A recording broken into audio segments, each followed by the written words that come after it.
2024 was, in many ways, a banner year for entertainment, whether we're talking about the world of games or video games or even music. It's time for us to talk about the best of 2024. Hi, I'm Kyle, and I'm the Dork, and welcome to Desks and Dorks. That's right, it's the best of 2024. I decided I wanted to revive something that we used to do, which was an award show called the Deskies. And I wanted to talk about some of the cool stuff that has happened. I wanted to highlight some amazing things that my community has talked about. And I also really wanted to give a chance to talk about things that I really enjoy and I think you might really enjoy while we're working on some more historical content. 2025 is going to be really exciting. We've got a couple really cool games coming out that I'm very, very pumped about, and a lot of good historical videos coming your way very soon. And so thank you all, before we do anything else, for a great 2024, and here's to an even better 2025, which brings us to the first category of our award ceremony today, which is board games. Now, you would be forgiven if for watching this channel to not know that I actually got my start in board game development, board game consulting, and board game design, and although I am currently in the process of running a role-playing game publisher, my heart still does belong in many ways to tabletop board games in general. I had a pretty slow year of board games. I am one of those people that keeps track of my board game stats, but I thought it'd be interesting to talk about how many games I've played this year, the types of games that I have enjoyed, and who I enjoyed them with. So I actually had about almost 500 different plays this year, 171 unique games, although my copies and new to me, that stat line is not true because I don't actually register my collection in BG Stats, but I love being able to actually do this and keep track of the types of games that I have played. I primarily play 2 and 3 player games. That's basically my game group, with 4 and 5 player games only happening on rare occasions now, because I don't know if anyone's ever told you this, but running a game publisher actually means I get less time in general to enjoy tabletop games. And also too, I thought that this year there was a lot less to enjoy at all. I don't want to say that this was a bad year for board games. According to BGG, 574 new games released this year, and there's a lot of cool ones, and I did try some ones that I really enjoyed, but this felt like a really slow year. There wasn't anything that sort of blew me away or knocked my socks off. I do want to give a couple honorable mentions to some games that I have not tried, but I have on the to playlist on the docket, and I either have on good authority from designers that I have worked with or people in the industry that I know and trust that they're very good. SETI, The Search for Extraterrestrial Intelligence, is one of those particular games because, let's be real here, Czech Games Edition has basically done anything except for miss in the last couple years. Their games have been absolutely crushing it, and I have no doubt that this one is probably an outright banger, but I haven't tried it myself enough to give it that seal of approval. I'm really interested in checking out Slay the Spire as well. This is another one that comes highly recommended to me by some of my friends in the industry, but it's not one that I feel comfortable putting on the list because I haven't enjoyed it. I also have been less big on Kickstarters, but I'm still very big on my good friend Shem Phillips. Who's actually my friend, but on Shem Phillips, who's a designer that I really love. I have loved Viscounts of the West Kingdom. I count it as one of my favorite titles. I also particularly enjoy, but I'm not really good at something like Raiders of the North Sea. I tried Paladins, bounced off of it, but I love everything that Shem Phillips does. He is an evocative and very interesting designer, and I have it on good authority that Inventors of the South Tigris is probably his best work from a couple gamers that I really trust who are, like me, big fans of Shem Phillips stuff. Another one that I think in my honorable mentions I have to mention just because it is such a big release, and when I say that this year felt weak for games, I do need to mention I have not tried Arcs yet, but a game that is Star Wars and Galactic Conquest, a space opera by the way of bridge, is the weirdest thing in the world, and if anybody can pull it off though, it's probably Later Games. So all of those honorable mentions, and otherwise what I felt was a pretty weak year. Again, more honorable mentions for the games that I played and enjoyed. However, I really liked Star Tycoon from Good Games Publishing. It's a light engine builder with some stock market manipulation. I enjoyed this one. I think it is solid and enjoyable. I know I've said enjoyable like 3 times. However, it's really nothing to write home about, which is why it doesn't make it further up my list. I also particularly enjoyed John D. Clare's Empire's End, which is published by Brotherwise Games.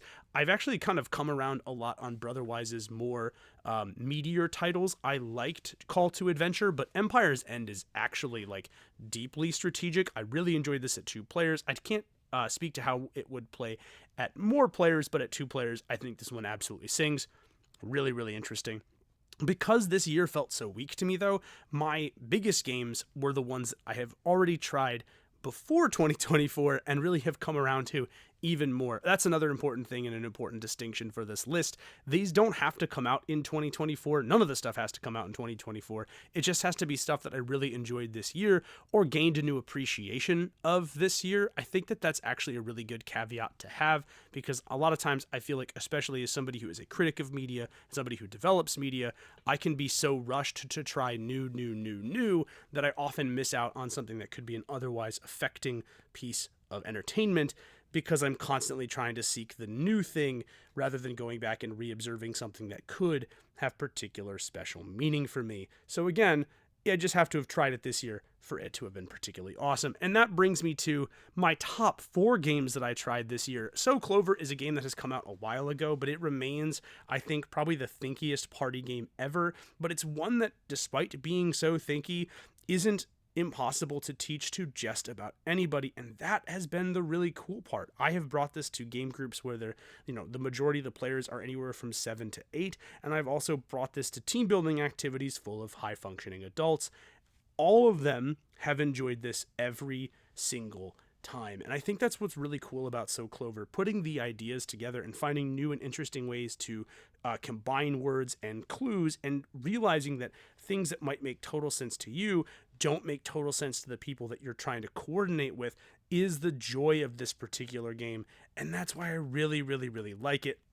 That's kind of everything that I really enjoy. I think this is a solid party game if you're on the fence about liking party games. Set a Watch remains one of my favorite co-ops that I absolutely love. This is a tough as nails cooperative survival game where you're adventurers after a huge adventure and the enemies of the Dark Lord are coming to your campsite. You can't make use of every character, and every character has to sit out at least 2 encounters, which means you are constantly running a balancing act of, do we want to have our best characters with our best abilities in, or do we actually want to do something else in order to stay alive and risk it? I think it's awesome. One of the things that I really enjoyed about this one is how tight the abilities are. Again, super fun, super interesting, and one of the more enjoyable games that I have particularly liked in the last couple years. And it's not one that I've seen a lot of folks talk about. You really should be not talking about this one. This is majorly slept on. It's one that I finally tried this year, despite the fact that it came out years ago, and I cannot say enough good things about it. I love it. It's tough as nails. The strategy is super tight. It's just a wonderful co-op experience. One thing that is not a co-op experience is my second favorite game, probably of all time, which is Blood Rage. This is a tough as nails area control game that's actually an engine builder and a drafter disguised as an area control game. There's not a lot to say about Blood Rage that has not already been said by board game pundits the world over, but I have really truly fallen in love with this game, both for its tactile presentation, its deep strategy, its incredible art and miniature design, and the fact that as many times as I keep coming back to it, I continue to find something brand new every single time that I try Blood Rage. If you're a fan of Viking myths and legends, or you just want a really deep tactical experience, you really can't get further than Blood Rage on it. It was my most played game of 2024 for a freaking reason, and I really, truly, genuinely love this one. But it's not my top pick for this year, despite the fact that I rank this game personally higher than my number 1 game on this list, because when I'm thinking of a top games list, and I'm thinking of the cool stuff that's happened this year, I really wanted to think about appreciation, and there is no game that I have grown to appreciate more in 2024 than The Lost Ruins of Arnak, a deck builder worker placement by way of Indiana Jones. This is one of the most sumptuous productions I have ever seen. All of the little bits and pieces, the baubles, the gewgaws that go with this are shiny, they're tactile, they're heavy, they feel great. There is something really just like the lizard brain that must go, gotta move the shiny click-clacks, is just so moved by this. And then after we peel back that layer, that Cro-Magnon part of my brain, we are left with one of, if not the freaking best worker placement deck builder fusion ever. Dune Imperium can suck it. This game is so much better, it's not even funny. Everything about this, from the map layout to the fact that you're starting the game with 2 different maps on each side of the board that play radically differently, to the expansions that they have added, of which I owned and played both, that have asymmetric character powers that change the way that the game functions for those characters in ways that don't alter the core experience, but do alter the way that you interact with that core experience in such a way that makes it totally different from the way that your opponents are playing the game. This is one of the games that thankfully has been added to the World Board Game Tournament, and I can see why. It is deeply, deeply strategic, beautifully thematic, incredibly produced, and what really has made me come to a greater appreciation of this is every time that I play Lost Ruins of Arnak, I am reminded of why Lost Ruins of Arnak is one of the best games ever designed. If you are a fan of deck builders, worker placement, Indiana Jones, or you just want a game that is so worth the money and has such a deep amount of replay value, I cannot recommend Lost Ruins of Arnak enough. It is definitely my #1 board game of 2024. Which brings me to our next category, which is music. Now, I know we talk about games in this channel more than anything, but I really love music. It's one of the things that I'm most passionate about, and I thought I would share what I think is probably the strongest year of music that I've experienced as a listener. I'm so excited. So excited, in fact, that I'm back. Hello and welcome. It's my face again. Yeah, 2024 was like one of the strongest years for music as a listener I've ever experienced, and it starts for me with genres I don't even really listen to or enjoy all that much. I really liked Shabuzi's new country album. Apparently, mixing country with hip-hop flavor was really good, and I really enjoyed this. I actually picked this, I think, over the Beyonce's Cowboy Carter album. I loved Shabuzi's stuff. Really, really great. Great American Bar Scene, which was another modern country music that I, again, don't usually like. Really, really loved and gravitated to this. Usually, unless it's Johnny Cash, Waylon Jennings, or Garth Brooks, or John Denver, I don't particularly care for country music, but modern country came out swinging. Also, not generally a modern pop fan, but my God, it was in fact Brat Summer.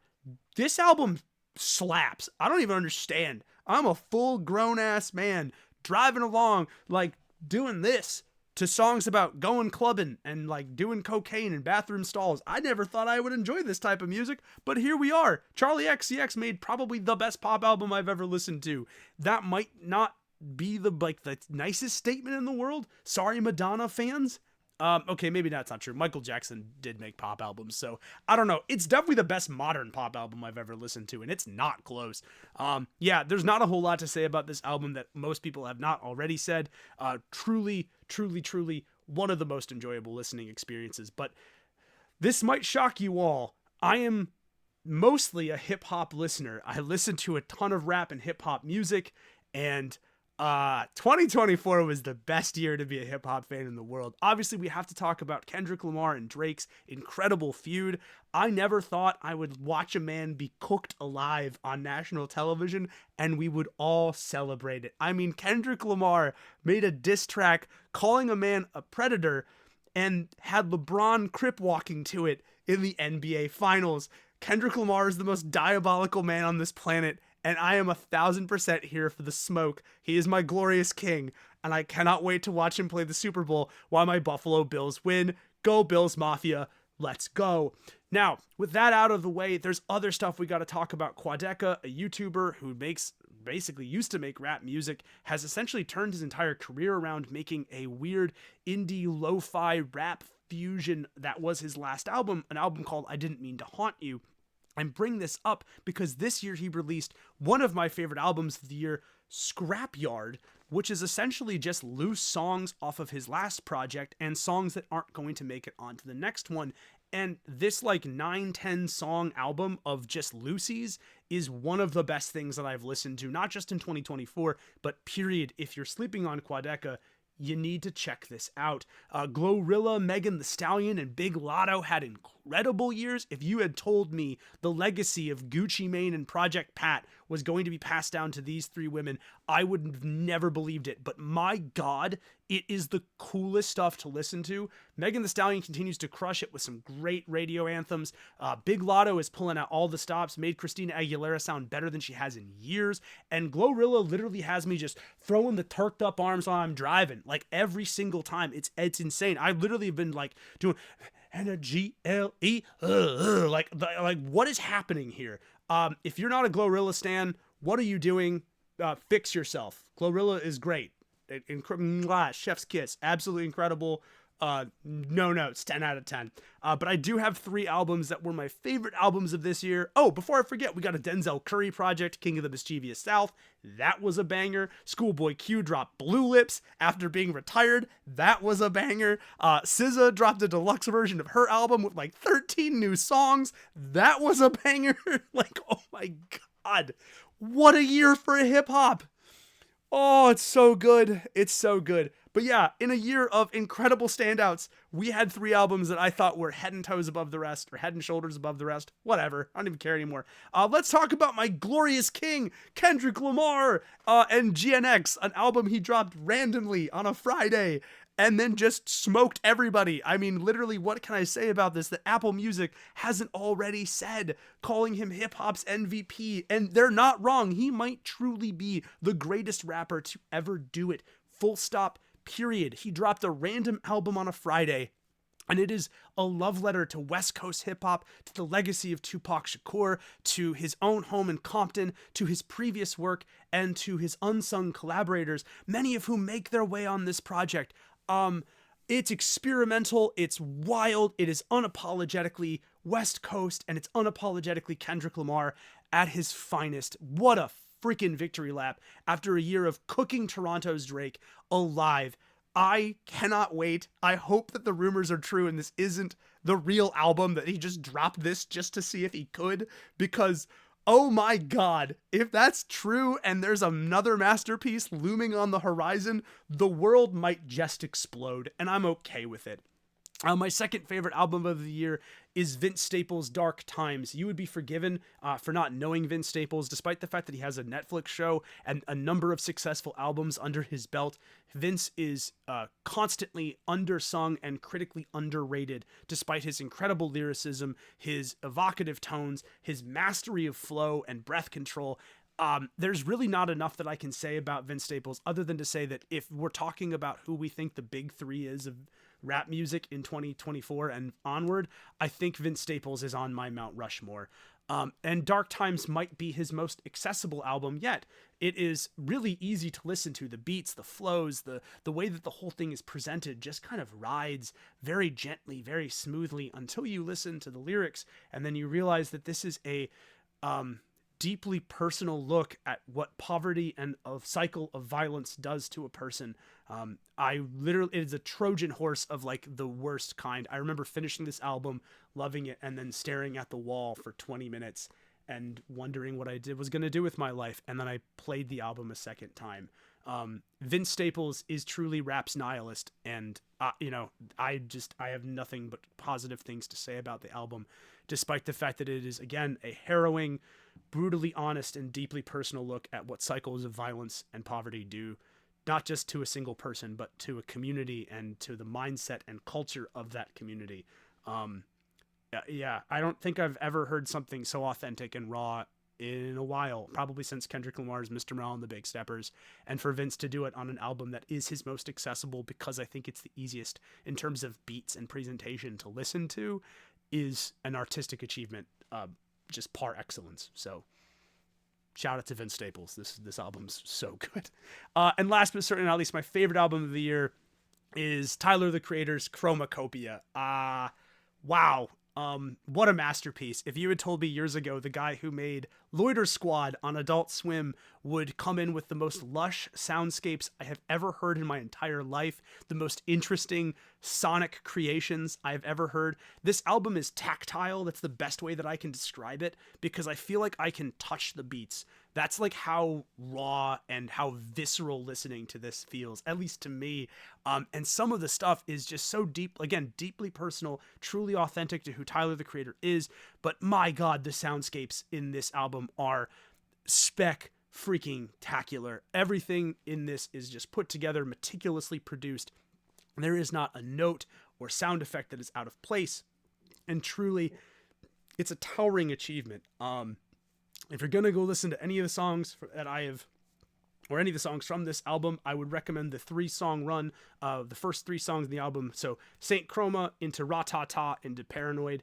That if he released that as a 3-song EP, it'd be the greatest EP of all time, no question. That's not even close for me.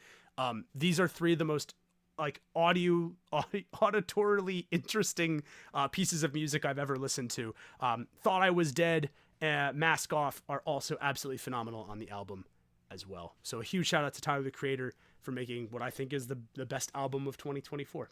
And now we come to the best role-playing games of 2024, and this is where I reveal my secret evil plan. You see, the truth is, the thing that I'm most grateful for over the past year has been the community of Desks and Dorks fans. I have affectionately called them the Dad Bod, because Desks and Dorks, D-A-D, I think it's kind of funny.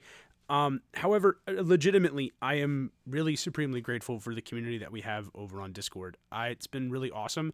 Now, again, I feel like I'm pretty upfront about this fact, but I started this whole thing to sell games. I don't know if you guys know this or not. I run a role-playing game publisher called Desks and Dorks. Links to our games in the description below. Nudge, nudge, wink, wink, shill, shill. But legitimately, it's been really awesome to just have people who want to talk about games or send Warhammer memes or I don't know, just talk about stuff. It's been really cool to like step away from the Discord and to come back to people having conversations and helping each other out and sharing resources. On some level, yes, I'm doing this to sell games. Obviously, I feel like I should be upfront about that. But on some level too, I really wanted to help people avoid, I don't know, the mistakes that I have made, to benefit from the knowledge that I have gained, sometimes at my own and great personal and financial expense. If I can help at least 2 people or 3 people make an RPG when they didn't think they had it in them to do so, then I feel like I've succeeded and in some way paid back the tremendous debt that I owe to the individuals in my life who have helped me out in the ways that they did when I really didn't have anything to give them or any benefit that they could derive from helping me out. In many ways, I stand on the shoulders of the people who have come before me, whether that was Stefan Brousseau, shout out Stefan, who runs one of our distributors, but when I met him in the board game industry, he just picked up a phone call and offered me my first position at a convention. To my brother, who literally gave me the contact info for a bunch of different people in the industry. It's how I got my start. Without him, I would never have done this. My friend Miranda, who taught me how to demo games for people. Like, I don't know, I am a tapestry of people who have benefited me, and so if I can be of some small benefit to all of you, I don't know, that would make me pretty happy. So I actually put this one up to the Discord and I said, what were the role-playing games that you all loved the most this year in 2024? And what do you think about them? And that's going to be what we're talking about now. Yeah, that's it. Thea brought up how much fun they're having with Pathfinder 2nd Edition. Particularly, they brought up the idea that it is totally streamlined, and not only does it feel better than Pathfinder 1 to them, but it's also separated even more from the OGL, so there's brand new freedom within that system from Wizards of the Coast, which I think is actually absolutely amazing, but it's very clear from the comments that Thea's been having a fantastic time with Pathfinder 2nd Edition. I haven't tried 2nd Edition Pathfinder. I liked Pathfinder 1, but still had a lot of the same issues present in it that I had with regular Dungeons & Dragons, although less so as somebody who came up playing 3.5. So I'm very interested in trying Pathfinder 2nd Edition at some point this year. Chris Bates gave a huge shout out to Wet Ink Games Never Going Home. Full disclosure, Matt Orr, one of the co-owners of Wet Ink Games, I would consider a friend. We've done content together, but Matt does make an absolutely amazing game. If you're a horror or a World War I fan, it is a slam dunk, easy pickup. Of course, Chris, longtime fan of Call of Cthulhu, shouts out Cthulhu by Gaslight, and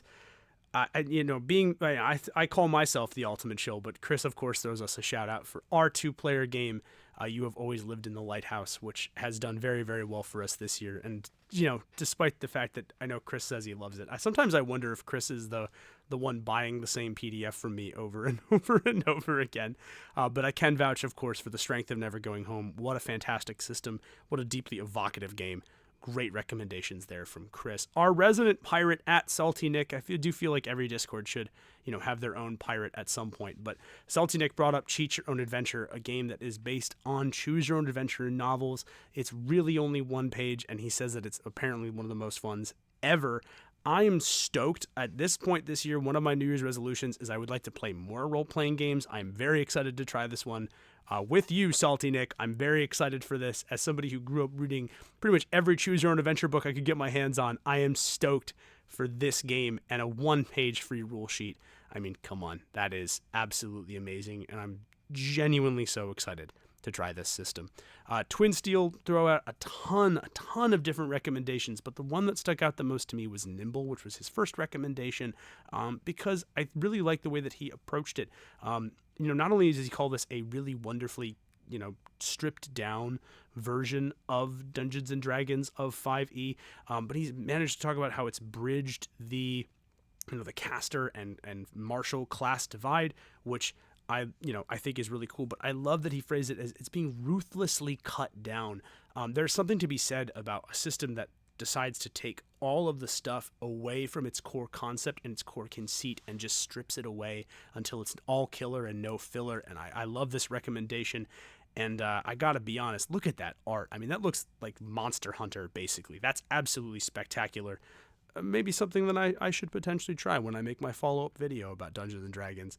And of course, Kavadi brought up Cairn. I think the two things that really stuck out to me about this recommendation is not only did Kavadi bring up Cairn's freeness, which is great, but also its community, which is a spectacular thing to have within a role-playing game. I think it's awesome that a community is continuing to support not just the game and its creator, but everyone else that is playing the game as well. I also really, really enjoy the idea that you can just sort of adapt this into any system. I really want to try We Deal in Lead. I would like some more Wild West themed role-playing games in my life, and I think that's a really great recommendation as well. And for those of you curious what my favorite role-playing game of 2024 was, the truth is I'm going to give you the same answer I give everybody, which is whatever the next game I'm working on is going to be is my favorite game of that year, and whatever the next game I'm working on now is going to be my favorite role-playing game. I'm really excited. I've got some more stuff in the hopper for all of you, and I'm very, very, very excited to show you all what that looks like, and hopefully to bring in some of the community as well. It means a lot that all of you are still here and still watching. Thank you to everybody who has sort of made this the success that it has been in the last year. 2024 was the best year for Desks and Dorks, and all the signs point to, knock on wood, 2025 being the best year for Desks and Dorks yet. It means the world to me that you are here, that you are a part of this community, and that you are talking about, discussing, and perhaps even making your own role-playing games. That, I think, is the best gift I could be given within 2024. And so for our first big video of this year, and certainly not the last, but for the first big one, I am Kyle Ott for Desks and Dorks. You are all absolutely amazing. Happy 2025, and I'll see you in the next one. Peace. Well,